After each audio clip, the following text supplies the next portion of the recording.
Civilisation के decline होने के लगभग 1500 सालों तक हमें इंडियन सबकॉन्टिनेंट के अलग अलग भागों में अलग अलग तरह की छोटी छोटी डेवलपमेंट्स देखने को मिलती हैं।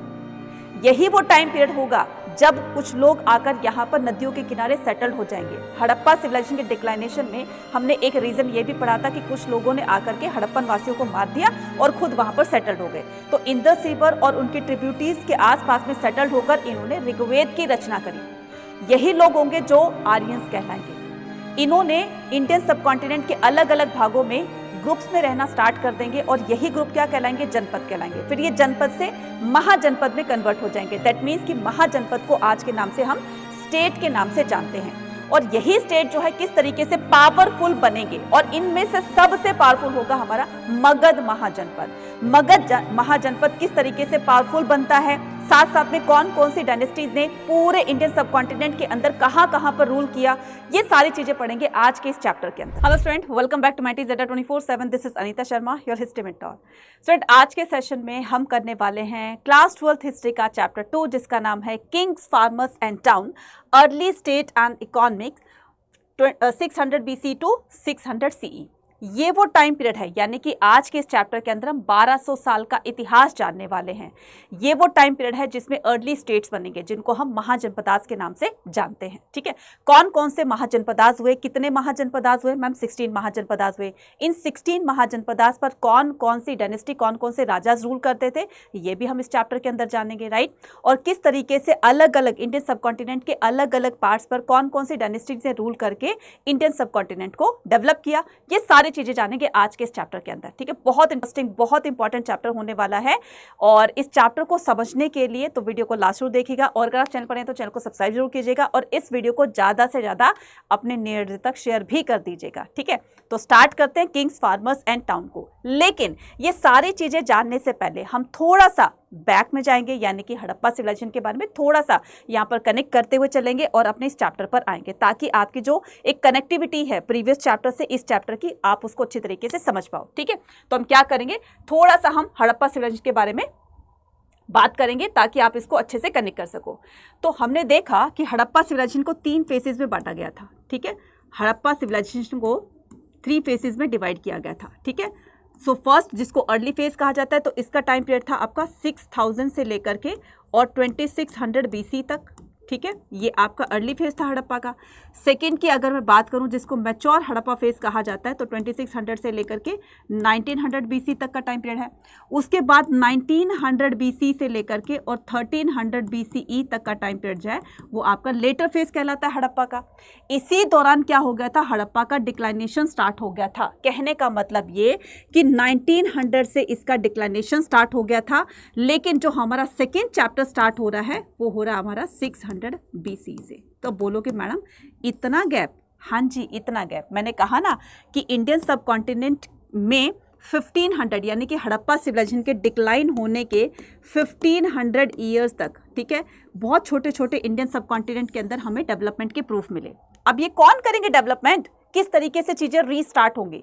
अब ये रीस्टार्ट कौन करेगा? कोई ना कोई तो लोग करेंगे ना। तो हमें हड़प्पा सिविलाइजेशन के अंदर एक ये भी तो रीजन पड़ा था ना उसके डिक्लाइनेशन में, कि कुछ लोग आए, उन्होंने हड़प्पन्स को मार दिया और खुद वहां पर सेटल्ड हो गए। अब यही सेटल्ड लोग जो होंगे, इनको कहा जाएगा आर्यंस।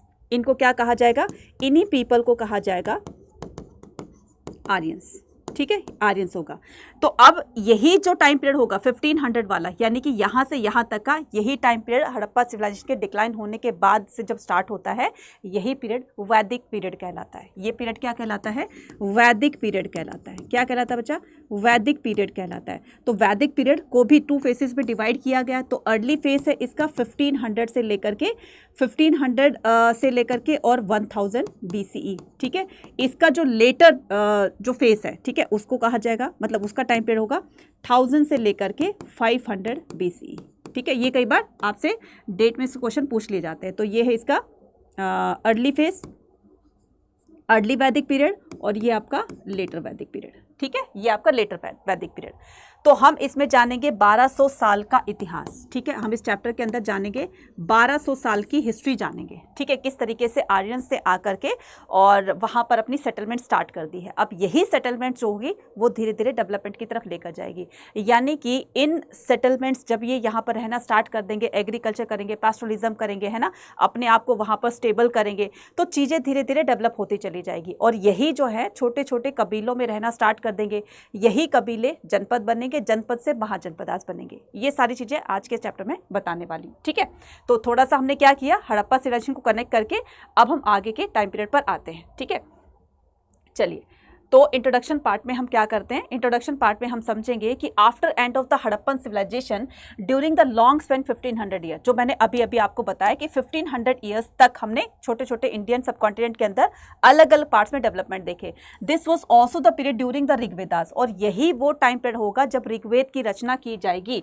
दैट मीन्स कि ये लोग जो होंगे वो नदियों के किनारे, ये जो आर्यंस होंगे, जो इन्वेडर्स थे, है ना, जो बाहर से आकर के और यहाँ पर सेटल्ड हो गए थे, यही लोग क्या करेंगे, इंदस रिवर और उसकी ट्रिब्यूटरीज के आसपास में बैठ करके क्या करेंगे, ऋग्वेद की रचना करेंगे, ठीक है, ऋग्वेद को लिखेंगे। और ऋग्वेद को लिखने के लिए 1500 to 1000 BC का इसका कंपोजिशन टाइम दिया गया है, ठीक है, जो कि क्या है, हिंदुओं का ओल्डेस्ट वेद है, ठीक है, ओल्डेस्ट वेदास ऑफ हिंदू, ठीक है, ये हिंदुओं का ओल्डेस्ट वेद है, जिसमें पूजा के सारे तौर तरीके बताए जाएंगे। मतलब कि यहाँ पर हम रिलीजियस टच भी देखेंगे, रिलीजियस डेवलपमेंट भी हो रही थी। तो हड़प्पा के लोग इस तरीके से, कोई ठीक है थोड़े बहुत प्रूफ मिले, लेकिन अब जो है बड़े लेवल पर प्रूफ मिलना स्टार्ट हो जाएंगे। पूजा पाठ जो है, लोग भक्ति की तरफ थोड़ा सा ध्यान देना स्टार्ट कर देंगे, हवन यज्ञ वगैरह करेंगे, तो ये सारी चीज़ें इसी दौरान होगी, ठीक है। तो ऋग्वेद की रचना की जाएगी, right. This was also the period during the Rigveda was compose by the people living along the Indus and its tributaries. James Prinsep and officer, अब आप ये देख रहे हो, ये कौन है, ये जेम्स प्रिंसेप है। ये एक ऐसे ऑफिसर थे जिन्होंने क्या किया, अशोका के इंस्क्रिप्शन को 1838 के अंदर सबसे पहले डिसाइफर करने में सक्सेस इन्होंने पाई थी। दैट मीन्स कि most of the these mention the king, इन्होंने जाना, जो कि ब्राह्मी और खरोष्टी स्क्रिप्ट में इंस्क्रिप्शंस क्या होते हैं अभी मैं आगे बताऊंगी। इंस्क्रिप्शंस होते हैं किसी भी हार्ड सरफेस पर लिखा हुआ कोई भी कंटेंट जो होता है बच्चा, वो क्या कहलाता है, वो इंस्क्रिप्शन कहलाता है। लाइक दिस, मान लीजिए ये आपकी कोई कॉपर प्लेट है या कोई बड़े बड़े शिलालेख है, पत्थरों पर लिख दिया करते थे, तो इस पर जो भी कुछ लिखा होता था, उसी को क्या कहा जाता था, उसी को ही इंस्क्रिप्शन कहा जाता था। क्या कहा जाता था, उसको इंस्क्रिप्शन कहा जाता था। और ये जो कुछ लिखा हुआ है, इसको जो डिसाइफर करता था, उसको क्या कहा जाता था, उसको एपिग्राफिस्ट कहा जाता है। क्या कहा जाता था, उसको एपिग्राफिस्ट कहा जाता था, ठीक है। अब ये लिख दिया इसने और ये इसने डिसाइफर कर लिया, लेकिन बच्चा इसकी भी एक स्टडी होती है, यानी कि इंस्क्रिप्शंस पर जो भी कंटेंट लिखा होता है हार्ड सरफेस पर, उसको स्टडी करना क्या कहलाता है, एपिग्राफी कहलाता है। क्या कहलाता है, एपिग्राफी कहलाता है। समझ में आ गई तीन बात। एपिग्राफी क्या होती है, इंस्क्रिप्शंस को के अंदर जो भी कुछ लिखा हुआ उसको स्टडी करना, उसका अध्ययन करना, क्या कहलाता है, एपिग्राफी कहलाता है। अब ये जो एपिग्राफी यानी कि जो इसकी स्टडी करता है, उसी को ही क्या कहते हैं, एपिग्राफिस्ट कहते हैं। तो इसने किसकी स्टडी करी, इंस्क्रिप्शंस की, यानी कि जो हार्ड सरफेस पे कुछ लिखा हुआ था, ठीक है। चलिए नेक्स्ट बात करते हैं। तो ये कौन थे, ये थे जेम्स प्रिंसेप, जिन्होंने 1838 के अंदर अशोका के इंस्क्रिप्शन पर, जो कि ब्राह्मी और खरोष्टी स्क्रिप्ट में लिखे हुए थे, उसको डिसाइफर किया। उन्होंने पाया कि इंस्क्रिप्शंस के अंदर किसी राजा ने अपना नाम क्या लिखवाया हुआ है, पियदस्सी लिखवाया हुआ है। और पियदस्सी का मीनिंग जब उन्होंने पता किया, तब इसका मीनिंग निकाला गया। That means pleasant to behold, यानी कि जिसको देख करके अच्छा लगा हो। दैट मीन्स कि अट्रैक्टिव पर्सनालिटी, है ना। तो पियदस्सी का मतलब होता है pleasant to behold. There were a few inscriptions which also refer to a king Ashoka. और ये सारी की सारी चीजें जो है वो एक किंग को रेफर करती है जिसका नाम अशोका था। तो इस तरह की जानकारी देने वाले कौन थे, जेम्स प्रिंसेप थे, ठीक है। चलिए नेक्स्ट मूव ऑन करते हैं। नेक्स्ट अब हम बात करेंगे किसकी, अर्ली स्टेट्स की, जिनको हम क्या कहते हैं, महाजनपदास के नाम से जानते हैं। अब मैडम ये महाजनपदास क्यों, क्या थे, ये कैसे बने, किसने इनको बनाया, ये सारी चीजें हम जानेंगे। देखो यहाँ पर 6th century BC is often regarded, यहां से आपको 1 मार्क का क्वेश्चन आएगा।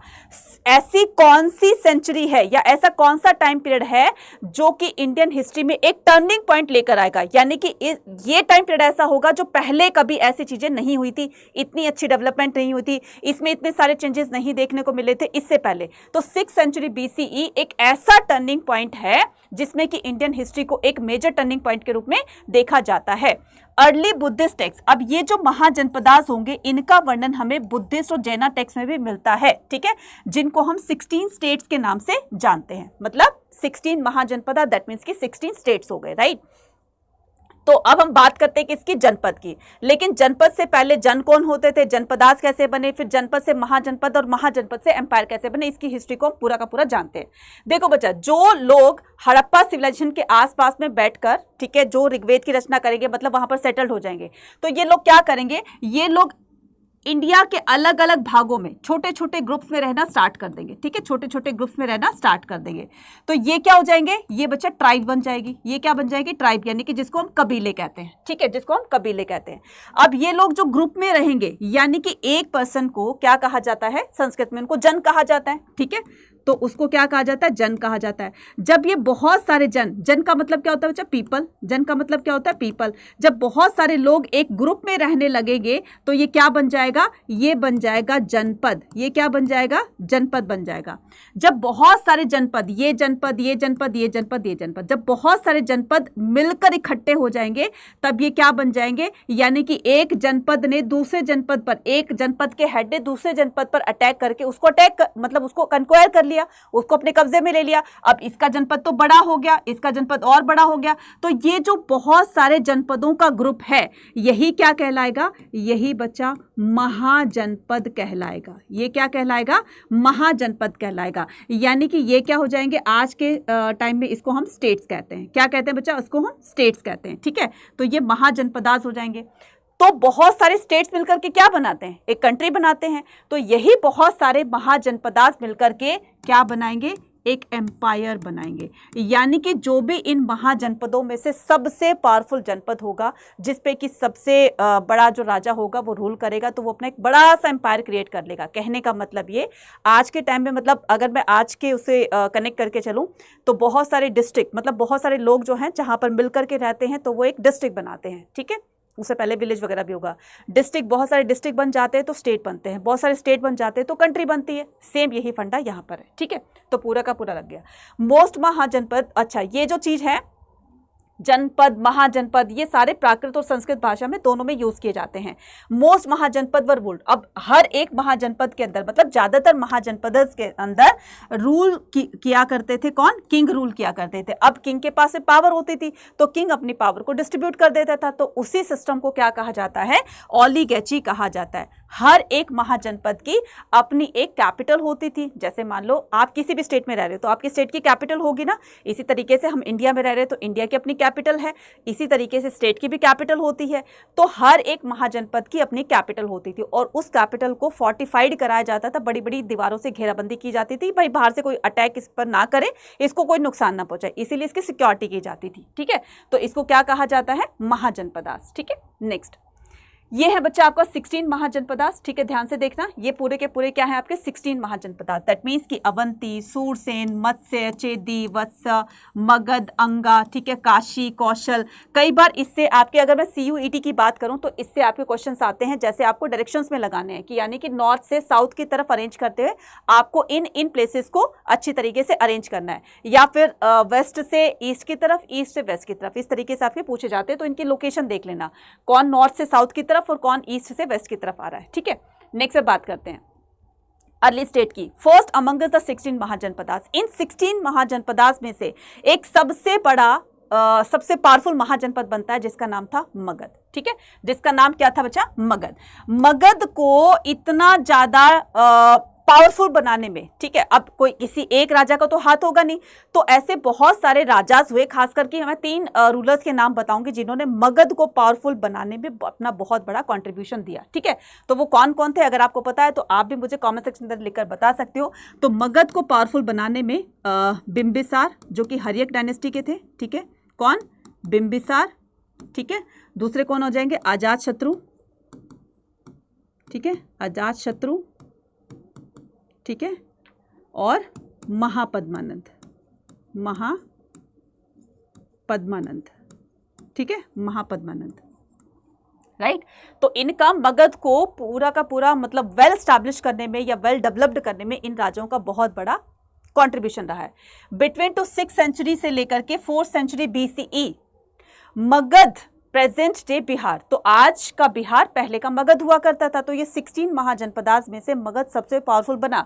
इसके पावरफुल होने के बहुत सारे रीजन थे। तो पहला रीजन हम जानते हैं क्या, कि Magadha was the region where the agriculture was specially productive. तो मगध वो रीजन था, वो एरिया था जहां पर एग्रीकल्चर प्रोडक्शन बहुत अच्छा निकलता था, यानी यहाँ की सॉइल की फर्टिलिटी बहुत ज्यादा अच्छी थी, जिसके वजह से यहाँ पर ये डेवलप्ड हुआ। उसके बाद आयरन माइंस, तो आयरन माइंस की वजह से भी ये क्या करते थे, उनसे वेपन्स बनाते थे। अब जहाँ पर लोहे की खानें होगी तो आयरन्स को जब ये निकालेंगे, ठीक है, एक रॉ मटेरियल के रूप में, तो उस रॉ मटेरियल को वेपन्स बनाएंगे उससे, और साथ साथ में उनसे टूल्स वगैरह बनाएंगे। तो इससे भी डेली लाइफ में जो भी चीज़ें यूज़ होती हैं तो टूल्स के जरिए होंगी, और साथ साथ में वेपन्स जो है वो आर्मी में यूज़ होंगे। तो ये जो आयरन माइंस है, इनकी वजह से भी ये बहुत पावरफुल माना जाता है, ठीक है। Were accessible and provide the resources for the tools and weapons. Initially Rajgriha, इसके अलावा राजाओं का एम्बिशियस होना, है ना, राजाओं का एम्बिशियस होने का मतलब है कि जब तक मेरे मन में नहीं रहेगी, किसी राजा के मन में, कि मुझे अपना बहुत बड़ा एम्पायर क्रिएट करना है, मतलब ऐसा एम्पायर जो किसी का भी ना हो, सबसे शक्तिशाली मुझे एम्पायर क्रिएट करना है, तो जब तक ये चीजें हमारे मन में नहीं होगी, हम उसके लिए काम भी नहीं करेंगे। तो राजाओं का एम्बिशियस होना भी इसका एक बहुत बड़ा फैक्टर माना जाता है मगध को पावरफुल बनाने में। अच्छा, मगध की जो पहली कैपिटल थी वो थी बच्चा राजगीर। मगध की फर्स्ट कैपिटल जो थी वो राजगीर थी। फिर इसको राजगीर से शिफ्ट कर दिया गया पाटलिपुत्र में, जो आज का पटना कहलाता है। कब किया गया? 4th सेंचुरी में, है ना, 4th सेंचुरी में। रीजन क्या था? क्योंकि पाटलिपुत्र गंगा रिवर के पास लोकेटेड था। पाटलिपुत्र गंगा रिवर के पास लोकेटेड था, और गंगा रिवर से कम्युनिकेशन यानी कि इंपोर्ट एक्सपोर्ट अच्छे से किया जा सकता था। तो इन्होंने डिसाइड किया कि हम क्या करते हैं, इसको राजगीर से हम इसको पाटलिपुत्र यानी कि पटना शिफ्ट कर देते हैं। कई बार राजगीर का मतलब भी पूछ लिया जाता है, दैट मीन्स कि house of the king, house of the king, ठीक है। चलिए नेक्स्ट, अब बात करते हैं किसकी? चंद्रगुप्त मौर्य की। लेकिन मैम इनसे पहले चंद्रगुप्त मौर्य जो है वो राजा कैसे बने? कहने का मतलब ये कि जो भी मैंने 3 राजाओं के नाम बनाए, तो जो लास्ट रूलर थे यानी कि जो नंद डायनेस्टी थी, महापद्मानंद अभी हमने पढ़ा, तो महापद्मानंद जो थे वो नंद डायनेस्टी के थे। तो नंद डायनेस्टी के जो लास्ट रूलर थे कौन थे? घनानंद।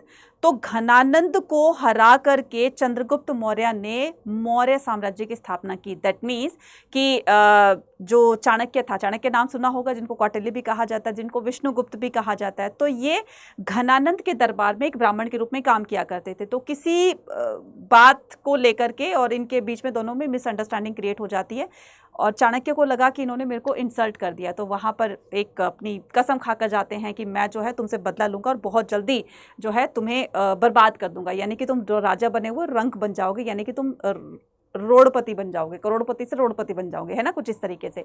तो ये क्या करते हैं, चंद्रगुप्त मौर्य को ट्रेंड करते हैं, और चंद्रगुप्त मौर्य को इतने अच्छे से ट्रेंड करते हैं कि अब वो राजा बनने के लायक हो गए हैं, तब इनको राजा बनाया गया। तो 321 BCE के अंदर चंद्रगुप्त मौर्य ने मौर्य डायनेस्टी को स्टैब्लिश किया, ठीक है, मौर्य डायनेस्टी को स्टैब्लिश किया। तो who was the founder of the Maurya dynasty? तब आंसर आ जाएगा आपका चंद्रगुप्त मौर्य। ही एक्सटेंडेड, उन्होंने अपना ये जो लैंड एक्सपेंशन है वो north west up to the Afghanistan and Balochistan, मतलब कि पूरा का पूरा, अभी मैं आगे दिखाऊंगी आपको मैप में, पूरा का पूरा इन्होंने नॉर्थ इंडिया को अफगानिस्तान तक, बलूचिस्तान तक पूरा का पूरा कंक्वायर करके इतना बड़ा अपना एम्पायर बना लिया था, ठीक है। तो हमें मौर्य साम्राज्य के बारे में, मौर्य डायनेस्टी के बारे में हमें कहां से पता चलती है? तो हमें पता चलती है सबसे पहले जब एक्सकवेशंस के दौरान चीजें निकली, तो जब उस पर रिसर्च की गई, पता चला कि यार ये तो उस टाइम का है, ये जो भी चीज है जिस टाइम में मौर्य रूलर्स रूल किया करते थे, ठीक है। तो हमें खुदाई के दौरान, एक्सकवेशन के दौरान हमें काफी सारी चीजें मिली। एग्जाम्पल के तौर पर जैसे कि इनके स्कल्पचर्स का स्पेशली, ठीक है। स्कल्पचर्स क्या होती है? मूर्तियां होती है। पहले फोटो वोटो खींची नहीं जाती थी, है ना, कैमरे वगैरह होते नहीं थे, मोबाइल फोन होता नहीं था, तो उसमें क्या करेंगे, उसमें सारे के सारे ये लोग करेंगे, है ना, तो मूर्तियां बनवाते थे। तो हमें एक्सकवेशन के दौरान इनके स्कल्पचर्स वगैरह मिले। कौटिल्य एंड चाणक्य, ठीक है, जिसको कौटिल्य चाणक्य दोनों एक ही नाम है, तो इन्होंने अर्थशास्त्र लिखी थी। इन्होंने कौन सी बुक लिखी थी बच्चा? अर्थशास्त्र लिखी थी। तो अर्थशास्त्र में पूरे के पूरे मौर्य एम्पायर को, मौर्य एडमिनिस्ट्रेशन को पूरा का पूरा डिफाइन किया हुआ था, ठीक है। तो ये हमें मौर्य डायनेस्टी के बारे में जानने के लिए बहुत ज्यादा हेल्प करती है, ठीक है। बुद्धिस्ट और जैन, इसके अलावा अर्थशास्त्र के अलावा हमें बुद्धिस्ट और जैनाज पौराणिक लिटरेचर से भी हमें मौर्य एडमिनिस्ट्रेशन के बारे में पता चलता है। अशोका के इंस्क्रिप्शंस खास करके हमें इस बात का प्रूफ देते हैं कि मौर्य डायनेस्टी के रूलर कितने ज्यादा पावरफुल थे, कहां कहां तक उन्होंने अपना लैंड एक्सपेंशन किया, किन किन राजाओं को हो रहा है, वो सारा रिकॉर्ड हमें अशोका के इंस्क्रिप्शन से मिलते हैं, ठीक है। इसके अलावा हमें मेगास्थनीज की, इसके अलावा हमें मेगास्थनीज की बुक इंडिका, ठीक है, मेगास्थनीज की बुक इंडिका से भी हमें मौर्य डायनेस्टी के बारे में काफी कुछ पता चलता है, मौर्य एम्पायर के बारे में काफी कुछ पता चलता है। और ये कौन था बच्चा? मेगास्थनीज जो था वो एक ग्रीक एम्बेसडर था। वो कौन था? एक ग्रीक एम्बेसडर, ठीक है, एक ग्रीक एम्बेसडर था जो सेल्यूकस निकोटर ने चंद्रगुप्त मौर्य के शासनकाल में इनको भेजा था कि जाके पता करके आओ जरा इनका एडमिनिस्ट्रेशन क्यों इतना अच्छा है, हमारे में क्या कमी है, वगैरह वगैरह करके। तो आज भी तो यही होता है ना, एक कंपनी दूसरे कंपनी की तरफ जाती है। तो inscriptions also mention about the, तो हमें इन इंस्क्रिप्शन से मौर्य एम्पायर के बारे में बहुत कुछ पता चलता है, ठीक है। साथ साथ में कुछ इंस्क्रिप्शंस में हमें डेट्स भी पता चलती हैं, जिससे कि एक ऑथेंटिक इन्फॉर्मेशन को जानने में हमें मदद मिलती है। तो इसके अलावा हमें कुछ स्टोन क्या मिले हमें, surface such as the stone, metal और द पोएट्री। तो इसके हमें कुछ पोएट्री यानी कि प्रशस्ति, अभी आगे बताऊंगी, प्रशस्ति मिलती हैं हमें, कुछ हमें स्कल्पचर्स मिलते हैं, हमें कुछ टेक्स्ट बुक्स मिलती हैं, हमें ये जो पुराणिक है या बुद्धिस्ट या फिर जैनास लिटरेचर है, इनसे भी हमें मौर्य साम्राज्य के बारे में काफ़ी कुछ पता चलता है, ठीक है। अब ये देखो पूरा का पूरा आपका मौर्य एम्पायर जो है, मतलब नीचे साउथ वाले पार्ट को छोड़ करके पूरा का पूरा इन्होंने यहाँ से यहाँ तक पूरा कन्क्वायर किया हुआ था, अपना बड़ा सा एम्पायर इन्होंने क्रिएट कर लिया था। इतने बड़े एम्पायर को चलाने के लिए तो टोटल उसने क्या किए, अपने पॉलिटिकल सेंटर्स बनाए। तो पॉलिटिकल सेंटर्स में 5 पॉलिटिकल सेंटर्स बनाए जाएंगे, जिसमें एक क्या थी, पाटलिपुत्र तो थी ही उनकी कैपिटल, इसके अलावा तक्षशिला, उज्जैनी, तोशाली और स्वर्णगिरी। अब ये बोलोगे मैडम ये स्वर्णगिरी कौन सा था? तो बच्चा ये कर्नाटक जो है ना, कर्नाटक जो है आज का, पहले इसको स्वर्णगिरी कहा जाता था। स्वर्णगिरी, स्वर्ण का मतलब क्या होता है? सोना, ठीक है, गोल्ड। जहाँ पर गोल्ड के पहाड़ है नहीं, कहीं चले मत जाना, कहीं उनको निकालने के लिए चले जाओ, ठीक है, सोने के पहाड़ जहाँ पाए जाते हैं, इसलिए इसको स्वर्णगिरी कहा जाता है, ठीक है। The administrative control was strongest in the area. अब ये क्या करेंगे, इतने बड़े एम्पायर को चलाने के लिए जो 5 पॉलिटिकल सेंटर्स में डिवाइड करेंगे, 1 2 3 4, राइट। तो एक यहाँ पर हेड बना दिया जाएगा, तो वो अपने आसपास के क्षेत्रों को भी तो कवर करेगा ना, ताकि सारी चीज़ें जो है वो स्मूथली रन करती रहे, ठीक है।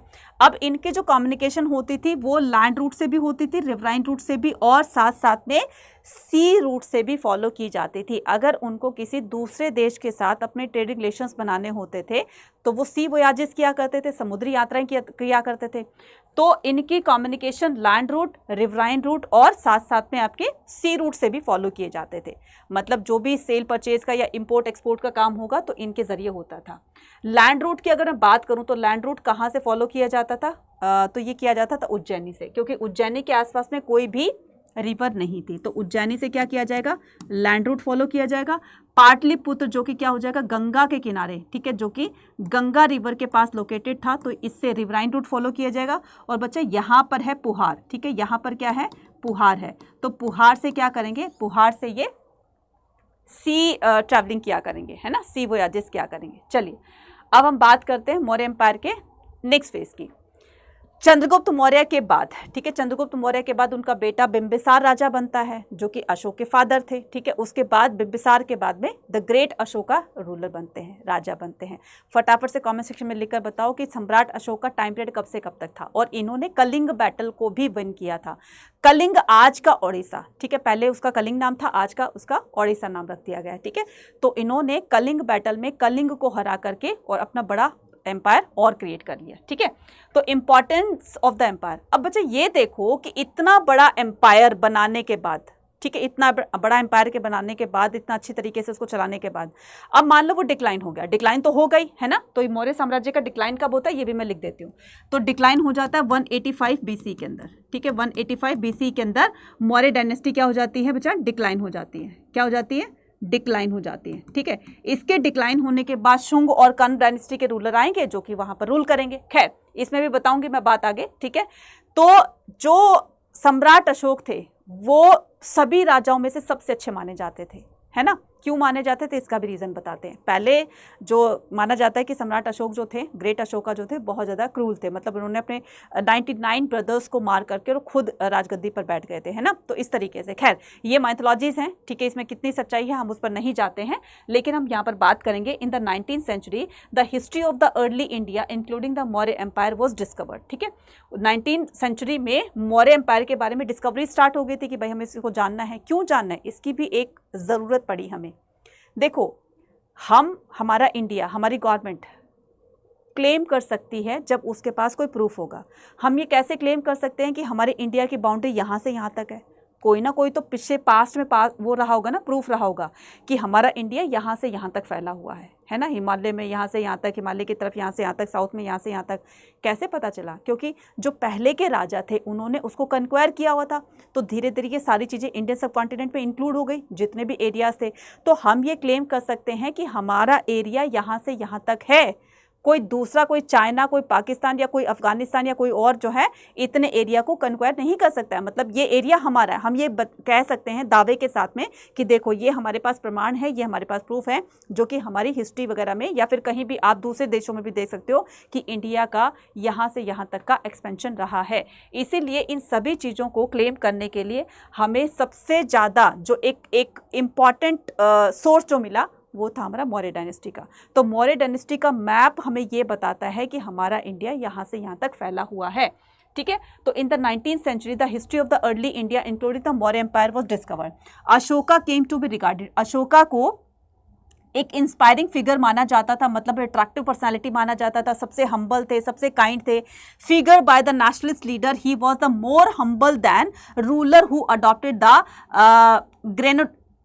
ग्रैंडायोज मैग्निफिसेंट टाइटल। तो इन्होंने क्या किया, अपनी एक अट्रैक्टिव सी क्या ली, अपना एक अट्रैक्टिव सा नाम अपने आप को दिया, जो कि था पियादसी और देवपिया, है ना। तो इस तरीके से उन्होंने अपने आप को इंस्क्रिप्शन में लिखाया।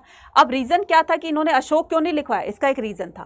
क्या रीजन था, 261 BCE के अंदर, ठीक है, 261 BCE के अंदर इन्होंने कलिंग बैटल किया था, ठीक है। इन्होंने क्या किया था, कलिंग बैटल किया था। इस कलिंग बैटल में, ठीक है, विन तो कर लिया था, ठीक है, लेकिन इसमें इतने सारे लोग, लाखों लोग मारे गए थे। तो जब रणभूमि में देखा कि कहीं से चीखने चिल्लाने इनकी आवाज़ आ रही है, ठीक है, देख रहे हैं कि सब लोग मरे हुए हैं, मैं अकेला यहाँ पर खड़ा हुआ हूँ, तो ऐसी जीत का फ़ायदा क्या। तो ये सारी चीज़ें देख करके ना उनको थोड़ा सा पश्चाताप होता है, मतलब इनको थोड़ा सा गिल्ट फील होता है कि यार ये नहीं होना चाहिए था, इन सभी की मृत्यु का दोषी मैं हूँ, तो मुझे ये पाप अपने करैक्टर से, अपने जीवन से हटाना है। फिर उन्होंने उसी टाइम ही अपने क्या कर दिए, वेपन्स को गिव अप कर दिया और हमेशा हमेशा के लिए बौद्धिज्म को अडॉप्ट कर लिया। फिर बौद्धिज्म को अडॉप्ट करने के बाद इन्होंने बौद्धिज्म को फैलाने के बहुत सारे काम किए, जिसमें कि सबसे इंपॉर्टेंट बात थी धम्म की पॉलिसी, ठीक है। तो मैम ये धम्म की पॉलिसी क्या होती है, तो हम इस पर थोड़ी सी बात करेंगे, क्या इस पर थोड़ी सी बात करेंगे धम्म पॉलिसी के ऊपर, ठीक है। तो धम्म की पॉलिसी क्या होती है और किस तरीके से अशोका ने धम्म की पॉलिसी को प्रोपोगेट करने के लिए किस तरह से काम किए, सारी चीज़ें हम यहाँ पर जानेंगे, ठीक है।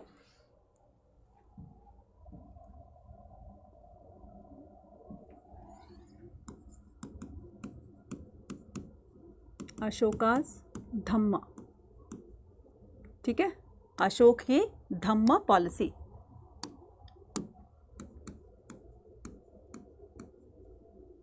ठीक है, धम्मा, राइट।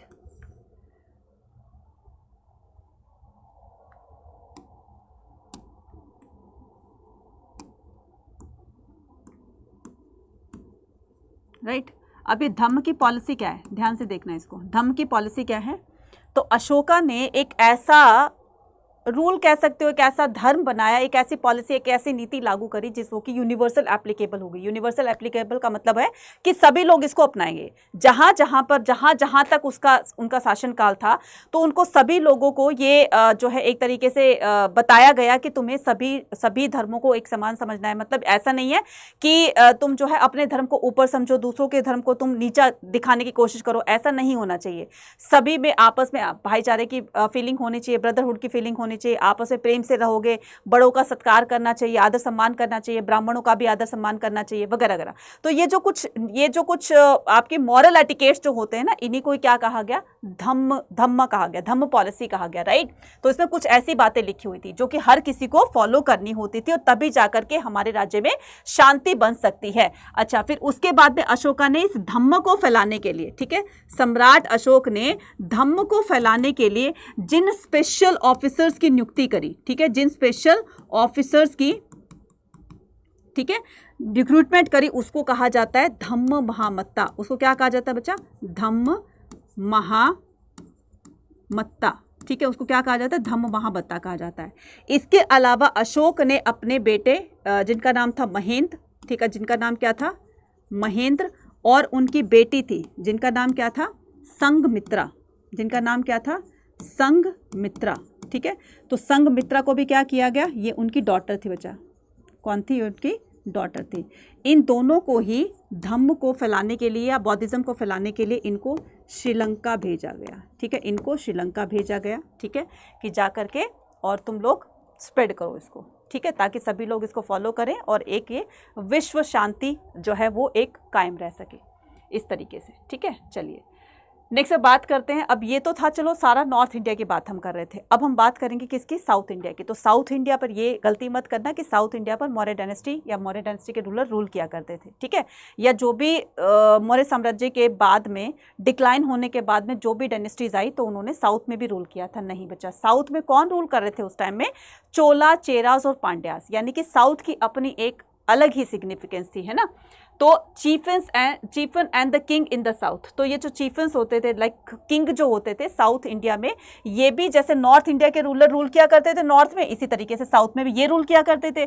तो a chief was the powerful man, तो चीफ जो होता था, मतलब पर्टिकुलर साउथ में अगर मान लो कोई भी तमिलनाडु है, कर्नाटक है, कोई भी रीजन लगा लो, उसमें कोई ना कोई तो हेड होगा, तो इसी हेड को क्या कहा जाता था, चीफ कहा जाता था, right.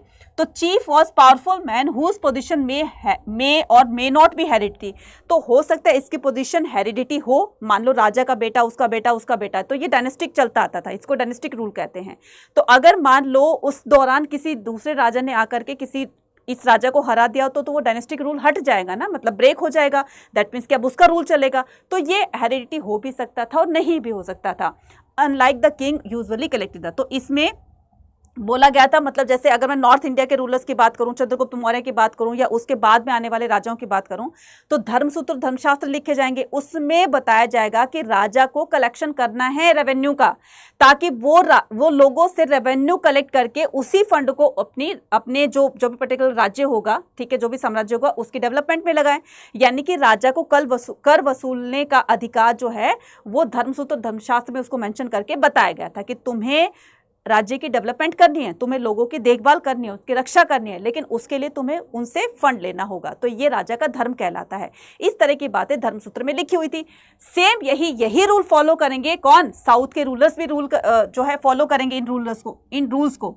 Unlike the king who usually, जैसे कि किंग नॉर्थ इंडिया के अंदर टैक्स को कलेक्ट किया करता था, इसी तरह से ये भी कलेक्ट करेंगे, और साथ साथ में इनके लिए राजा क्या करता था, अपनी पावर को डिस्ट्रीब्यूट कर देता था। तो जो लोग राजा के लिए काम करेंगे तो राजा का कर्तव्य बनता है, ड्यूटी बनती है कि वो उनको सैलरी दे। फ्री में कौन काम करेगा। अब मैं बोलूँ कि बच्चा तुम मेरे लिए ये काम कर दो, नहीं करोगे मैडम, बदले में हमें कुछ ना कुछ तो चाहिएगा ना, पीडीएफ चाहिए, कुछ चाहिएगी, पैसा चाहिए, कुछ तो चाहिएगा। तो ऐसे ही राजा के लिए जो काम करते थे उनको सैलरी कर देनी होती थी। तो जो भी इनके पास फंड आता था लोगों से जो टैक्स के रूप में ये कलेक्ट किया करते थे, तो वही फंड उनको सैलरी दिया करते थे, साथ साथ में वही फंड को डेवलपमेंट में लगा दिया करते थे। बस यही जो है डेवलपमेंट का इस तरह का एक मेन फैक्टर मान सकते हो आप। The new kingdom that emergence in the Deccan and the further south including the chieftains and the cholas, cheras and pandyas in the Tamilakam and name the ancient Tamil country। अब क्या किया जाएगा, अब यहाँ पर जो चोला चेरास पांड्यास रूल करेंगे। अब मैडम ये तो हमें आज तक समझ में नहीं आया कि कौन चेलास थे, कौन पांड्यास थे, कौन ये थे आपके पल्लवास थे, है ना। यहाँ पर देखिए ये है आपका साउथ इंडिया, ठीक है, ये क्या है साउथ इंडिया। अब केरला के अंदर कौन रूल किया करते थे, केरला के अंदर चेरास। अब ये है आपका तमिलनाडु, तमिलनाडु के इस वाले पार्ट पर कौन थे, चोला चेरास और पांड्यास, ठीक है, यहाँ पर चोला, ठीक है, और इधर जो है वो पांड्यास, ठीक है, इधर जो है पांड्यास। तो इस तरीके से साउथ में इस तरह के रूलर्स रूल किया करते थे, पांड्यास। इन द तमिलक्कम, तो तमिलक्कम कंट्री के अंदर हम 3 से 4 एरियाज को, हम 3 से 4 स्टेट को हम इंक्लूड कर देते हैं। तो ये पूरा का पूरा जो है तमिलक्कम कंट्री का एक कहते हो ना निर्माण करते हैं, या तमिलक्कम कंट्री को बनाते हैं। तो इसमें कर्नाटक हो जाएगा, इसमें तमिलनाडु हो जाएगा, इसमें जो है वो थोड़ा सा पार्ट असम का हो जाएगा, ठीक है, सॉरी इसका आंध्र प्रदेश का, है ना। तो ये जो है आपस में मिलकर के क्या बनाएंगे, तमिलक्कम कंट्री बनाएंगे, ठीक है। नेक्स्ट अब आता है हमारे पास new notion of the king, यानी कि अब हम बात करेंगे कि 1 बाय 1 डायनेस्टी, एक डायनेस्टी दूसरे को रिप्लेस करेगी, दूसरी डायनेस्टी तीसरी को रिप्लेस करेगी, इस तरीके से। तो डायनेस्टी बाय डायनेस्टी जो है इंडियन सब कॉन्टिनेंट के ऊपर रूल करने लगती है। एक डायनेस्टी खत्म होगी तो दूसरी आकर वहां पर रूल करने लगी। तो कौन सी डायनेस्टी कहाँ से आई, कहाँ पर रूल करेगी, यही सारी चीजें बात करने वाले हैं। तो डिवाइन किंग किसको कहा गया है, kings often try to identify, जो किंग होते थे ना बच्चा, वो अपनी पावर को शो करने के लिए बड़ी बड़ी टाइटल एक्वायर किया करते थे। टाइटल का मतलब समझते हैं उपाधियां। तो जो राजा जितनी बड़ी उपाधि लेगा उससे उसकी पावर को आंका जाएगा। दैट मीन्स कि एक अंदाजा लगा दिया जाएगा कि भाई हाँ इस राजा के अंदर ना बहुत सारी पावर है। दैट मीन्स कि अगर मान लो कोई, जैसे टाइटल मैं बताती हूँ, राजा, महाराजा, महाराजा धीराज, विक्रमादित्य, ठीक है, चक्रवर्ती सम्राट। अब ये क्या है, ये सारी की सारी टाइटल्स हैं। तो जो राजा जितनी हैवी टाइटल को एक्वायर करेगा तो वो उतना ही पावरफुल समझा जाता था। कोई अजनबी भी सुनेगा, स्ट्रेंजर सुनेगा, भाई इस राजा के अंदर कुछ ना कुछ तो बात हो गई है ना, इसीलिए इसने इतनी हैवी टाइटल एक्वायर करी है। तो इन्हीं में से ही एक कौन थे, इन्हीं में से एक थे कौन, कुशाना रूलर्स। तो कुशाना रूलर्स अपने आप को क्या कहते थे बच्चा, वो कहते थे देवपुत्र। उन्होंने एक टाइटल ली थी, अपने आप को टाइटल दी थी, जिसको बताया गया देवपुत्र। तो देवपुत्र का मतलब क्या होता है, सन ऑफ गॉड। क्या होता है, सन ऑफ गॉड, ठीक है। तो ये जो है किससे इंस्पायर होकर के, ये रोमन एम्पायर के रूलर से, रोमन एम्पायर के जो रूलर थे, है ना, उससे इंस्पायर होकर के इन्होंने क्या किया, चाइनीज रूलर से, ठीक है। रोमन एम्पायर की तरह से तो कॉइन चलाएंगे, ठीक है, इनसे इंस्पायर होकर तो ये कॉइन चलाएंगे, गोल्ड कॉइन, ठीक है। और अगर मैं चाइनीज की बात करूं, अगर मैं यहाँ पर चाइनीज की बात करूं तो चाइनीज रूलर से इंस्पायर होकर, चाइनीज रूलर अपने आप को क्या कहते थे, सन ऑफ हेवन कहा करते थे। इन्होंने टाइटल दी थी सन ऑफ हेवन की, ठीक है, ठीक है, सन ऑफ हेवन की, ठीक है। तो son of haven Chinese ruler ने अपने आप को टाइटल दी थी, और इसी तरीके से इनसे इंस्पायर होकर के ये जो थे कौन, कुशाना किंग जो थे, इन्होंने अपने आप को टाइटल दी देवपुत्र की, जिसका नाम था, जिसका मीनिंग था सन ऑफ गॉड, ठीक है। तो 1st सेंचुरी BC से लेकर के 1st सेंचुरी CE के टाइम पीरियड के दौरान इन्होंने इंडियन सब कॉन्टिनेंट पर रूल किया। तो कहाँ से आए थे, ये आए थे बच्चे, कहाँ से, सेंट्रल एशिया से। कहाँ से आए थे ये, सेंट्रल एशिया से। देखो इससे, ठीक है। अब ये जो है यहाँ से आए थे सेंट्रल एशिया से, सेंट्रल एशिया वाला, और ये आपका नॉर्थ वेस्ट वाला, तो इस वाले एरिया को ये कवर करेंगे, ठीक है। तो कुशाना रूलर्स ने कब से कब तक रूल किया, 1st सेंचुरी BC से लेकर के 1st century, who ruled over the vast kingdom central Asia to north west India. तो ये हमारा नॉर्थ वेस्ट है, ठीक है। उसके बाद में कॉलेजियल स्टैट्यू, तो हमें कैसे पता चलता है कि भाई ये अपने आप को भगवान मानते थे, सन ऑफ गॉड कहा गया है ना। तो भगवान मानने के लिए इनको कोई ना कोई तो प्रूफ देना पड़ेगा। तो अपनी बहुत बड़ी बड़ी सी मूर्तियां बना करके टेम्पल के जो एंट्रेंस गेट होता है उसके सामने उसको इंस्टॉल करवा दिया करते थे। तो जो भी डिवोटी आएंगे पहले इनके सामने सर झुकाएंगे, देन बाद में भगवान की पूजा वूजा करेंगे।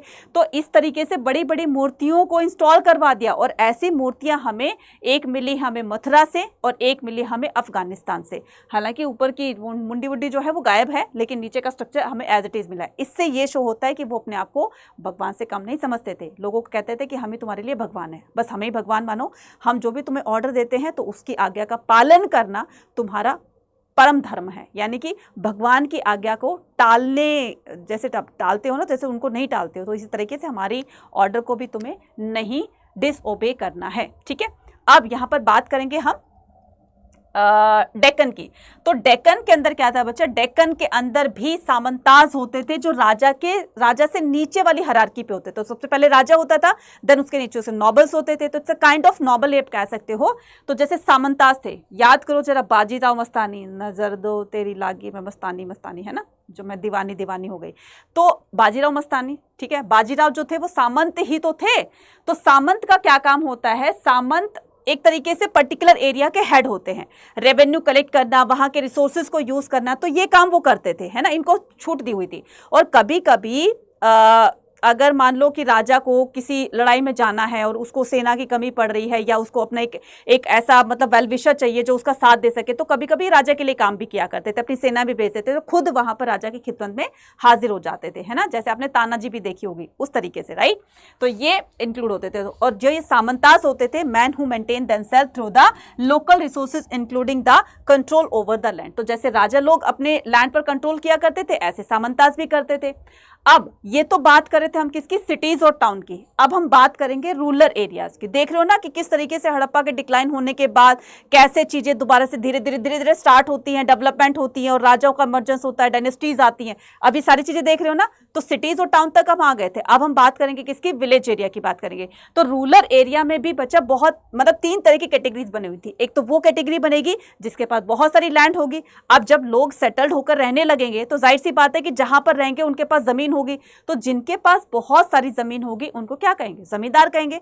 एक होगा जिनके पास जमीन थोड़ी रहेगी, उनको एवरेज पीजेंट्स कहेंगे, है ना। एक होगा जिनके पास बिल्कुल भी जमीन नहीं होगी, दैट मीन्स कि लैंडलेस पीपल होंगे, लैंडलेस लेबर होंगे या पीजेंट्स होंगे, ठीक है।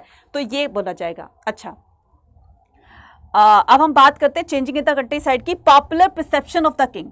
अब ये जो हमें राजा और प्रजा के बीच का संबंध है, यानी कि किंग्स और सब्जेक्ट के बीच का जो रिलेशन है, वो हमें कहां से पता चलता है।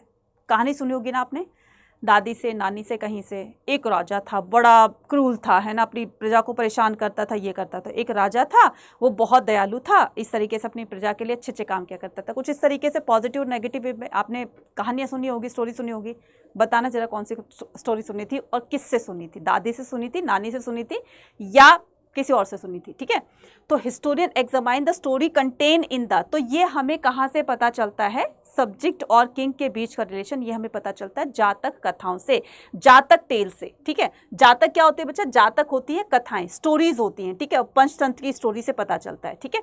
तो जातक व रिटन इन द, तो ये जो स्टोरीज होती थी ये पाली लैंग्वेज में लिखी जाती थी around the middle of the first millennium CE. तो इस दौरान यही ज्यादातर भाषा बोली जाती थी, पाली, लोगों की लोकल लैंग्वेज को पाली भाषा बोलते थे। स्टोरी, एक स्टोरी का नाम दिया इसमें गंता तिंदु जात का। इसमें एक विग्ड किंग होता है, बड़ा चतुर, चालाक, चंट चालाक जो है एक राजा होता है। वो अपनी प्रजा को बहुत परेशान करता था, है ना। तो प्रजा बहुत परेशान थी, हमेशा अपने राजा की मरने की दुआएं मांगती थी भगवान से, हे भगवान इसको उठा ले, हमसे इसका पीछा छुड़ा दे, है ना। तो क्या करते थे वो लोग, जो है वो बोलते थे कि हमारा राजा इतना बेकार है ना कि मतलब हमारा तो जीना ही उन्होंने दुश्वार कर रखा है। तो डे टाइम में राजा के कलेक्टर्स आते हैं, रेवेन्यू कलेक्टर, और हमसे रेवेन्यू कलेक्ट करके ले जाते हैं। बचा कुछ थोड़ा बहुत सामान आता है, रात को चोर उचक के आते हैं, लुटेरे आते हैं, वो हमारे सामान को लूट ले जाते हैं। अरे राजा का तो काम होता है कि प्रजा की रक्षा करना, प्रजा की देखभाल करना, उनके जीवन की रक्षा करना, लेकिन हमारा राजा तो खुद ही ऐसा है। तो इस ऐसे होने से, तो ऐसे राजा होने से तो भगवान इनको उठा ले, है ना। कुछ ऐसा ही आपके साथ भी कुछ ऐसा होगा। कभी आप स्कूल में जाते होगे तो कभी सोचते हो यार आज इस टीचर की ना छुट्टी होनी चाहिए, यानी कि आज ये टीचर लीव पर होना चाहिए। जब ये टीचर लीव पर होगा तो हमें एक गेम पीरियड मिल जाएगा, है ना। यार ये टीचर बहुत ज़्यादा स्ट्रिक्ट है, बहुत ज़्यादा खड़ूस है, कुछ ऐसे करके, है ना, कुछ मन में आया होगा। ऐसे ही ये लोग भी किया करते थे। कौन, जो भी राजा बुरा होता था तो उसके लिए उनकी प्रजा भी ऐसे सोचती थी। तो इसमें क्या बताया गया है कि विक्ट किंग होता था, दीज इंक्लूडिंग द, तो वो उसके अंदर जो भी राजा, जो भी प्रजा लोग रहते थे तो उनके बारे में ऐसा सोचते थे। उनके अंदर जैसे एल्डरली विमेन हो गए, मैन हो गए, कल्टिवेटर्स हो गए, हर्डर्स हो गए, जो उनके राज्य में रहते थे, सभी लोग अपने राज्य के बारे में ऐसा सोचा करते थे, ठीक है। चलिए नेक्स्ट आता है हमारे पास strategies for increasing the production. अब एग्रीकल्चर प्रोडक्शन को इंक्रीज करने के लिए ये एक नई तरह की टेक्नोलॉजी लेकर आएंगे। अब वो टेक्नोलॉजी क्या होगी, पहले हड़प्पा के लोग जो हैं वो हलों का यूज़ तो करते थे, लेकिन हो सकता है वो लकड़ी के हलों का यूज़ करता हो, या फिर उसमें पत्थर इंसर्ट कर दिया हो, नुकीली चीज़ों पर यहाँ पर इंसर्ट कर देते। लेकिन अब यहाँ पर वैदिक पीरियड की अगर बात करें तो ये लोग क्या करते थे, आयरन प्लोशेयर का यूज़ करने लगे थे। जो फार्मर्स थे ना वो लोहे से बने हुए हलों का यूज़ करते थे। तो जो लोहे के हल जब वो खेतों में चलाएंगे तो इससे ज़मीन जो है मिट्टी में अच्छी तरीके से उसकी खुदाई हो जाएगी। तो एक प्लांट को ग्रो करने के लिए जो भी उसको न्यूट्रिएंट्स चाहिए सॉइल से, है ना, तो वो उसको अच्छी तरीके से मिल जाता है, तो बहुत तेज़ी से ग्रो करता है तो और अच्छी फसल होती थी। इसी से क्या बढ़ेगी, इसी इकॉनमी बढ़ेगी। मतलब कि जब सरप्लस ग्रेन होगा, बहुत ज़्यादा अनाज होगा तो बाहर सप्लाई करेंगे, तो सप्लाई करेंगे तो क्या करेंगे, उनके पास पैसा आएगा। तो यहाँ से शुरू होगा सप्लाई और डिमांड का खेल। तो जो भी राजा के राज्य में अनाज अच्छा होगा, बाहर के जो दूसरे राज्य होते हैं या बाहर की कंट्रीज उनसे अनाज की डिमांड करेगी, यानी कि हमें बोलेगी कि भाई तुम हमें ग्रेन सप्लाई करो, तो राजा क्या करेगा, उसको सप्लाई करेगा। तो जितनी डिमांड होगी उतनी सप्लाई और उतने ही राजा के पास पैसे आ जाएंगे। तो इस तरीके से इकोनॉमिक डेवलपमेंट होगी। ठीक है, इकोनॉमिक डेवलपमेंट होगी। देन उसके बाद से हम क्या करेंगे, differences in the rural society. अब यहाँ पर रूरल सोसाइटी के बारे में मैंने क्या कहा कि रूरल सोसाइटी भी 3 तरह की होती थी। मतलब जो विलेज में होते थे, विलेज में रहने वाले कल्टीवेटर्स होते थे। कल्टीवेटर्स में भी कैटेगरी बनी हुई थी, जमींदार होंगे, ठीक है, एवरेज पीजेंट्स होंगे या फिर लैंडलेस पीपल होंगे। ठीक है, इसी तरीके से हमें तमिल संगम लिटरेचर में भी जो तमिल में लिखे होती थी, है ना, तमिल टेक्स्ट होती थी, बुक होती थी, उसके अंदर साउथ में जो लैंड ओनर्स होते थे, ज़मींदार होते थे, उनको वेल्लौर कहा जाता था। प्लोमैन जो कि हल चलाने का काम करता था उसको उजावर कहा जाता था। स्लेव्स को कहा जाता था अदमई, जो कि दूसरों के खेतों में काम किया करते थे। अच्छा, एक वर्ड आता है आपका गहपति, क्योंकि पूजा पाठ के वो स्टार्ट हो चुके थे, है ना, जो भी पूजा पाठ वगैरह कराते थे, तो इस तरह की रिचुअल स्टार्ट हो गई थी, रीति रिवाज स्टार्ट हो गए थे। अब जो गहपति होता था, गहपति कौन होता है, हेड ऑफ द फैमिली। कौन होता है बच्चा, हेड ऑफ द फैमिली। तो ये क्या करेगा, गहपति जो है वो अपने सारी फैमिली को, पूरी के पूरी फैमिली को एक मतलब कहते हैं ना कि यूनिटी में बनाकर रखेगा, है ना। तो इसी के अंडर में सारी चीज़ें होती थी, घर भी, दुकान भी, शॉप भी, एनिमल भी, ज्वेलरी भी, सब कुछ इसके अंडर में होता था। ठीक है, चलती थी, है ना, इन्हीं की चलती थी। आज भी तो हमारे घरों में जो बड़े होते हैं उन्हीं की चलती है। आपके घर में किसकी चलती है बताना जरा। ठीक है, उसके बाद में सारी चीज़ें होती थी।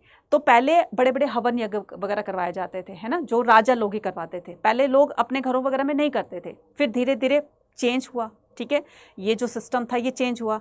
अब ना सिर्फ राजा लोग करेंगे बल्कि घर के जो गृहपति होते थे, जो भी घर के हेड होते थे, वो क्या करते थे, पूजा पाठ कराते थे। फिर धीरे धीरे फिर चेंज हुआ, घर अलग हो गए, 2 भाई अलग हो गए, अब वो अपने अपने घरों में कराने लगे। कहने का मतलब ये कि अब धीरे धीरे इन सोसाइटीज़ के अंदर भी चेंजेस देखने को मिले। राइट, चलिए, changing in the country side. ठीक है, अब हम क्या करेंगे, जो भी हवन यज्ञ वगैरह करने के लिए ब्राह्मण राजा के वहाँ जाते थे, बड़े बड़े यज्ञ वगैरह, राजसूय यज्ञ हो गए, अश्वमेघ यज्ञ हो गया, इतने बड़े बड़े हवन यज्ञ करने के लिए बहुत सारे ब्राह्मण चाहिए होते थे, पंडित चाहिए होते थे।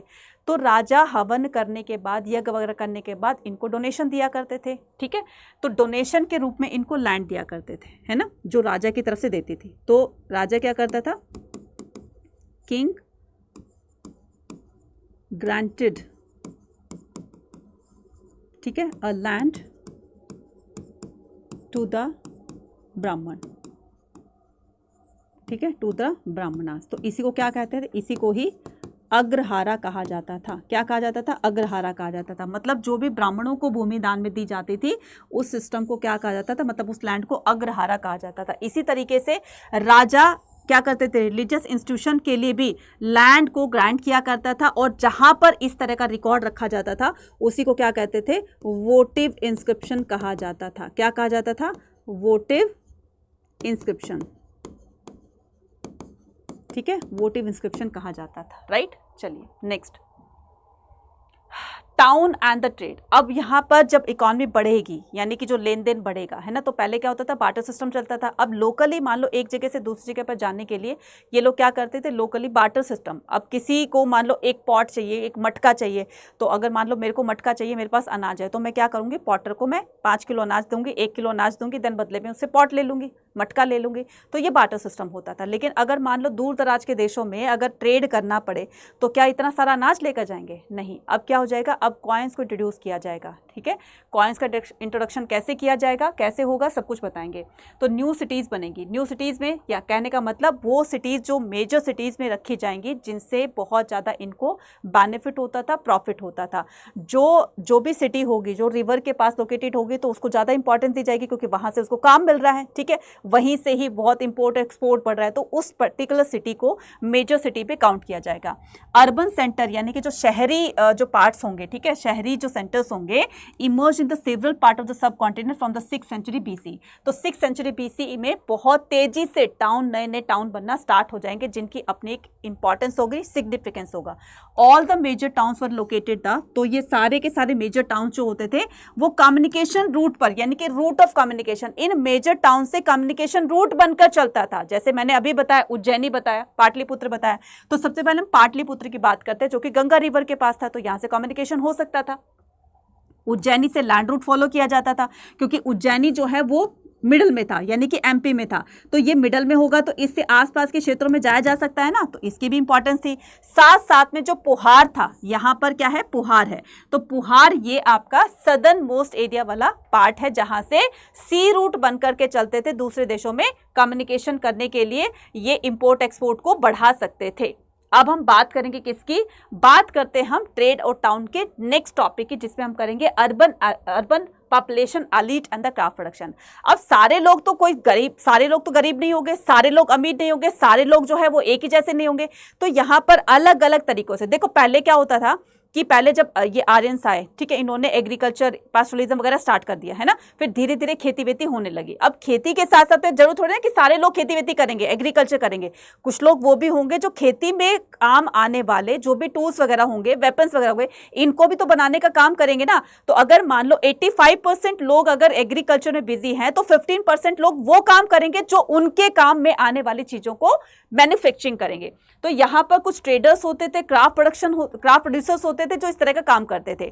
लेकिन ये हमें कैसे पता चलेगा कि मैम ये इस वाले पर्टिकुलर एरिया में रहते थे? एक्सकवेशंस के दौरान हमें कुछ ऐसी चीजें वहां से मिलती है जो कि हमें अदर एरिया से बहुत ही कम या ना के बराबर मिलती है।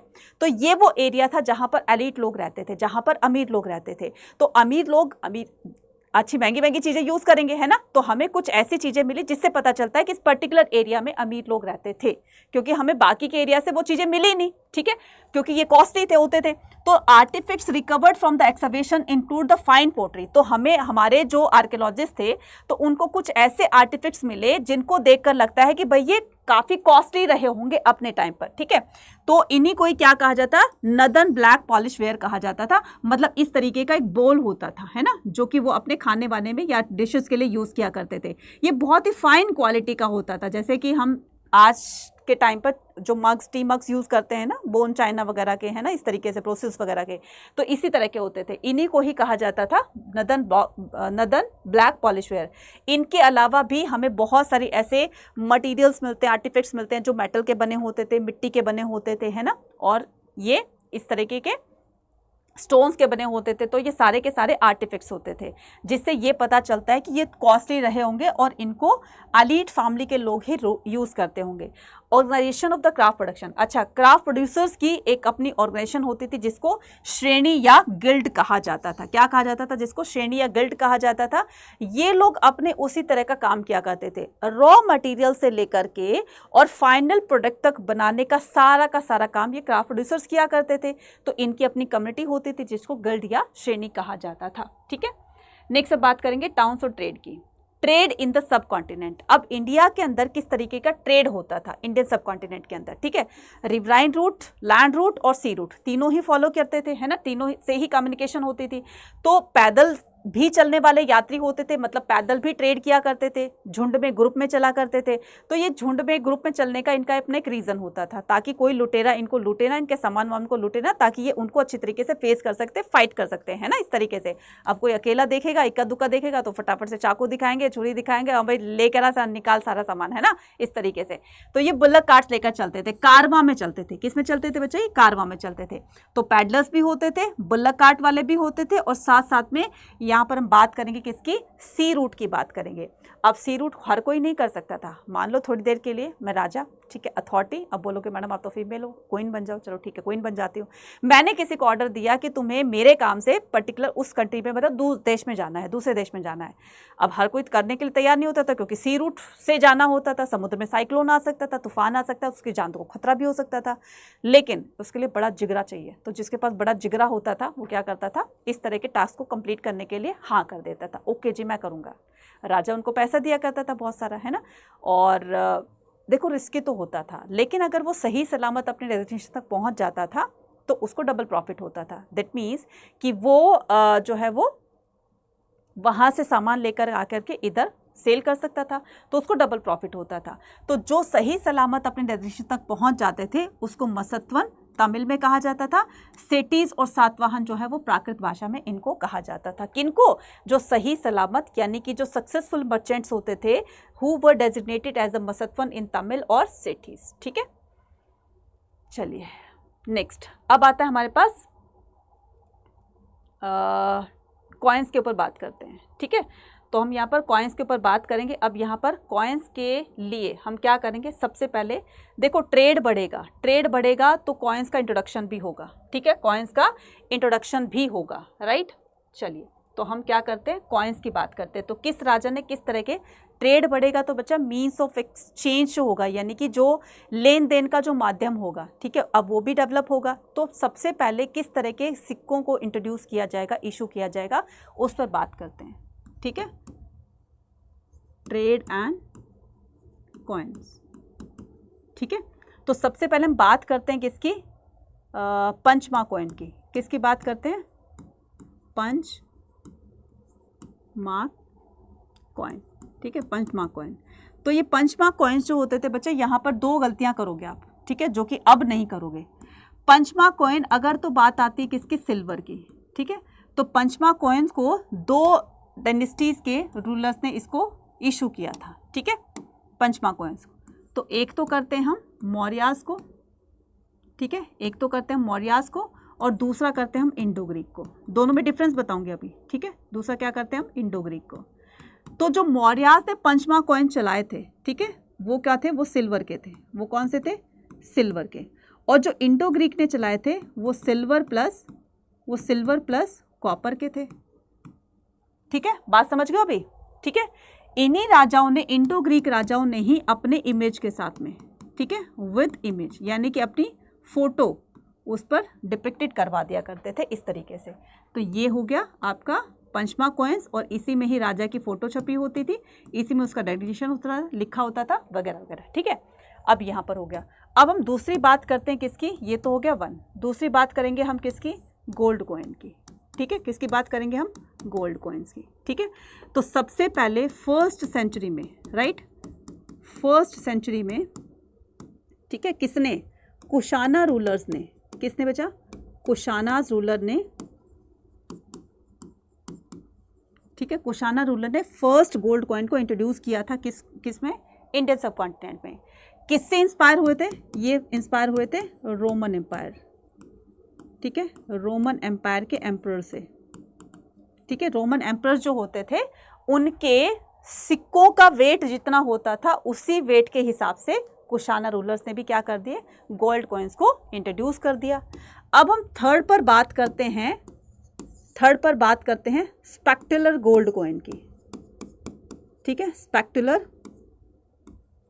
Gold coin. ठीक है, स्पेक्टुलर गोल्ड कॉइन की। अब मैडम ये क्या होते हैं, स्पेक्टर का मतलब होता है अट्रैक्टिव। स्पेक्टुलर का मतलब क्या होता है, अट्रैक्टिव। ठीक है, तो ये इस तरह के कॉइन्स को इंट्रोड्यूस करने वाले कौन थे, गुप्ता रूलर्स। कौन थे बच्चा, गुप्ता रूलर्स। ठीक है, और साथ साथ में लॉन्ग डिस्टेंस कम्युनिकेशन के लिए भी, लॉन्ग डिस्टेंस कम्युनिकेशन के लिए भी ये क्या करते थे, गोल्ड कॉइन्स को यूज़ किया करते थे। अब एक और बात करते हैं हम किसकी, कॉपर कॉइन्स की। ठीक है, किसकी बात करते हैं हम, कॉपर कॉइन्स की। अब ये कॉपर कॉइन्स किसने इंट्रोड्यूस किए थे, कॉपर कॉइन्स इंट्रोड्यूस किए थे योद्धेज ने। किसने किए थे, योद्ध्याज ने। और ये योद्ध्याज कौन थे बच्चा, एक ये ट्राइब थी। कहाँ की ट्राइब थी, हरियाणा और पंजाब की ट्राइब थी। कहाँ की ट्राइब थी, हरियाणा और पंजाब की। तो इनके जो ट्राइब के जो हेड होते थे उन्होंने ही कॉपर कॉइन को इंट्रोड्यूस किया। अब मैं बात करती हूँ किसकी, गुप्ता रूलर्स की। तो गुप्ता रूलर जो हैं वो 4th सेंचुरी में क्या करते हैं, इंडियन सबकॉन्टिनेंट पर रूल करते हैं। गुप्ता रूलर का जो सबसे महान शासक था, यानी कि सबसे जो पावरफुल रूलर था, उसका नाम क्या था बच्चा, उनका नाम था समुद्रगुप्त। ठीक है, उनका नाम क्या था, समुद्रगुप्त। राइट बच्चा, क्या नाम था, समुद्रगुप्त। समुद्रगुप्त सभी राजाओं में से, यानी कि गुप्ता डायनेस्टी के सभी रूलर्स में सबसे पावरफुल माना जाता था, और इन्हीं को ही नेपोलियन भी कहा जाता था, नेपोलियन ऑफ इंडिया। ठीक है, इनको नेपोलियन ऑफ इंडिया भी कहा जाता था। ठीक है, इनको कविराज भी कहा जाता था, इनको कविराज भी कहा जाता था, क्योंकि इन्होंने सिक्कों पर अपने आप को वीणा बजाते हुए दिखाया गया है। दैट मीन्स कि ये म्यूजिक लवर था, इसीलिए इनको कविराज, लिखने पढ़ने का भी बहुत सकता, कविताएं लिखने का। ठीक है, इन्हीं की प्रशंसा में इनका एक दरबारी कवि था, मतलब इनका एक कर्टियर था, है ना, कोर्ट हिस्टोरियन था, जिसका नाम क्या था, जिसका नाम था हरिसेन। जिनका नाम क्या था, हरिसेन। तो हरिसेन जो है समुद्रगुप्त का कोर्ट पोएट था। तो इसने, हरिसेन ने एक प्रशस्ति लिखी थी। ठीक है, हरिसेन ने एक प्रशस्ति लिखी थी। ठीक है, उस प्रशस्ति का नाम था प्रयाग प्रशस्ति। क्या नाम था, प्रयाग प्रशस्ति। ये प्रयाग प्रशस्ति जो है वो संस्कृत में लिखी हुई थी बच्चा। ठीक है, किस में लिखी हुई थी, संस्कृत में लिखी हुई थी। राइट, इसमें समुद्रगुप्त के बारे में काफ़ी कुछ उन्होंने अच्छी अच्छी बातें लिखी कि हमारा राजा जो है इतना बड़ा दयालु है, इतना बड़ा धन है, जैसे कि कुबेर के पास है, इतना दयालु है जितने की गाय हैं। तो अलग अलग चीज़ों से उनको कंपेयर करके एक बहुत अच्छी तरीके से डिफाइन किया गया है। ठीक है, और इसी प्रयाग प्रशस्ति को ही क्या कहा जाता है, एक और नाम दिया जाता है जिसको कहा जाता है इलाहाबाद इंस्क्रिप्शन। ठीक है, इलाहाबाद इंस्क्रिप्शन। क्लियर। अब इनके बाद एक और रूलर आते हैं जिनका नाम था चंद्रगुप्त। ठीक है, जिनका नाम क्या था, चंद्रगुप्त। जिनका नाम क्या था, चंद्रगुप्त। तो चंद्रगुप्त मौर्य अलग है, ये चंद्रगुप्त अलग है, तो इनको हम सेकंड के नाम से जान लेते हैं, चंद्रगुप्त सेकंड के नाम से। ये भी बहुत महान रूलर थे। ठीक है, विक्रम बेताल देखा होगा ना, तो चंद्रगुप्त विक्रमादित्य ये वही है। ठीक है, इनकी एक बेटी थी जिसका नाम था प्रभावती गुप्ता। जिनका नाम क्या था, प्रभावती गुप्ता। ठीक है, तो ये क्या थी, प्रभावती गुप्ता, गुप्ता डायनेस्टी की बेटी थी, यानी कि डॉटर थी। इनकी शादी होती है वाकाटक प्रिंस से। किससे होती है, वाकाटक प्रिंस से होती है। ठीक है, तब ये क्या कहलाई, तब ये वाकाटक क्वीन कहलाई। ठीक है, और ये जो वाकाटक थे ये कहाँ पर रूल करते थे, ये करते थे बच्चा एमपी के अंदर। बात समझ में आ गई। ये मैंने क्यों बताया, क्योंकि साथ साथ में सिक्कों के साथ साथ में अब यहाँ पर पॉलिटिकल डेवलपमेंट भी हो रही है, यानी कि पावर का भी एक्सपेंशन हो रहा है। अलग अलग स्टेट्स पर अलग अलग राजा रूल करते थे, डायनेस्टी रूल करती थी। तो कौन सी डायनेस्टी कहाँ पर रूल करती थी, ये सारी चीज़ें बताई। ठीक है, इसके अलावा एक और डायनेस्टी थी। ठीक है, सातवाहन डायनेस्टी। क्या थी, सातवाहन। ठीक है, सातवाहन डायनेस्टी। तो आपकी सेकेंड सेंचुरी में, यानी कि सेकेंड सेंचुरी BCE से लेकर के और second century CE, second century BC से लेकर के सेकेंड सेंचुरी CE के बीच में सातवाहन डायनेस्टी रूल करती है। ठीक है, कब कहाँ पर करती है, ये करती है सदर्न इसमें आपके जो नॉर्थ वेस्ट वाला पार्ट है यहाँ पर। ठीक है, नॉर्थ वेस्ट वाला पार्ट है यहाँ पर, यानी कि डेक्कन में, और नॉर्थ वेस्ट वाला पार्ट। ठीक है, महाराष्ट्र, डेक्कन। राइट, डेक्कन यानी कि आप कह सकते हो महाराष्ट्र वाला। ठीक है, पार्ट, और आपका पूरा इधर आपका जो भी नॉर्थ वेस्ट वाला एरिया है ना, यहाँ पर। ठीक है, तो इस तरीके से इन्होंने भी एक कॉइन्स को इंट्रोड्यूस किया था, बट वो कॉइन इतना ज़्यादा मतलब इसमें वैल्यू नहीं देते हैं। तो मिरर कॉइन इन्होंने, ग्लास कॉइन को इन्होंने इंट्रोड्यूस किया था।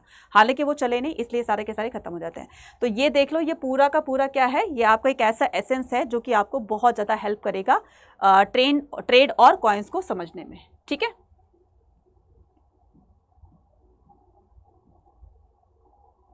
चलिए डिसाइफरिंग द इंस्क्रिप्शंस की बात करते हैं कि अब यहाँ पर जो भी हमें अशोका के इंस्क्रिप्शंस वगैरह मिले, ठीक है, तो वो ब्राह्मी और खरोष्ठी स्क्रिप्ट में मिले थे। ये होती थी बच्चा ब्राह्मी स्क्रिप्ट। इसके लेटर देख रहे हो, ये सारे के सारे ब्राह्मी स्क्रिप्ट में लिखे हुए थे। तो इसको पहचानने के लिए बहुत सारी मनुस्क्रिप्ट को इकट्ठा किया गया, कश्मीर से और आपके बंगाल से, है ना, और कहीं कहीं से अलग अलग स्टेट से मनुस्मृति को इकट्ठा किया गया। देन उसकी लैंग्वेज जो थी मनुस्मृति की, उसकी लैंग्वेज से एक एक लेटर को मैच किया गया, तब जाकर के इसका मीनिंग निकाला गया।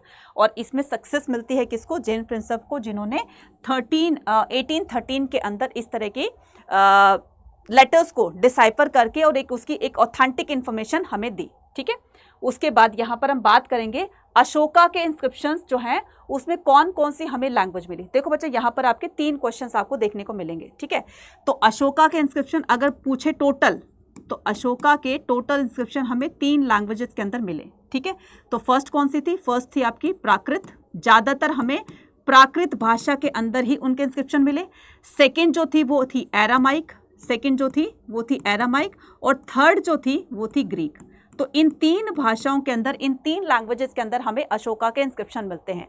और अगर ज़्यादातर पूछा जाए, यानी कि मोस्टली पूछा जाए, तो कर दोगे प्राकृत। ठीक है, ये तो लैंग्वेज थी, लेकिन बच्चा ये जो है आपकी अशोका के इंस्क्रिप्शन पर जो स्क्रिप्ट लिखी हुई थी, तो वो है आपकी ब्राह्मी और खरोष्टी। तो ब्राह्मी और खरोष्टी दोनों क्या है, ब्राह्मी और खरोष्टी दोनों स्क्रिप्ट है, और ये लैंग्वेज है, ब्राह्मी खरोष्टी। ठीक है, ये दोनों क्या हैं, ये स्क्रिप्ट है। स्क्रिप्ट क्या होती है, लैंग्वेज को लिखने का तरीका बताती है।